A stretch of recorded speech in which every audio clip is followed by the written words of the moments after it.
আসসালামু আলাইকুম প্রিয় খামারি ভাই বোনেরা, সবাই কেমন আছেন? আশা করি সবাই ভালো আছেন। প্রতিদিনের মতো আজকেও আপনাদের সামনে নিয়ে আসলাম নতুন আরেকটি ভিডিও। আজকে বেসিক্যালি আপনাদেরকে আমার পুরো বাড়িটা দেখাবো, আমার কোথায় খামার আছে বা আমাদের বাড়িটা কেমন। সবাই দেখতে থাকুন আর উপভোগ করুন। আমার বাড়িতে খামার আছে, প্লাস শাকসবজিও লাগিয়ে রাখছি। আর এটা হচ্ছে আমার শখের বাইকটা। আর আপনারা আমার ফেসবুক থেকে আমার ভিডিও অনেকে দেখেন, ইউটিউব থেকেও আমার ভিডিও অনেকে দেখেন।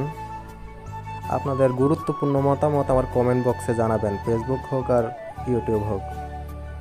আর আপনারা যদি আমাকে সাপোর্ট না করেন তাহলে আমার পরবর্তী ভিডিও বানানোর জন্য অনুপ্রেরণা পাবো না। তার জন্য আপনারা আমার ফেসবুক পেজটাকে ফলো করে দিবেন আর ইউটিউব চ্যানেলটাকে সাবস্ক্রাইব করে দিবেন। কোনো ভুল থাকলে আমার কমেন্ট বক্সে জানাবেন। আসসালামু আলাইকুম, সবাই ভালো থাকবেন।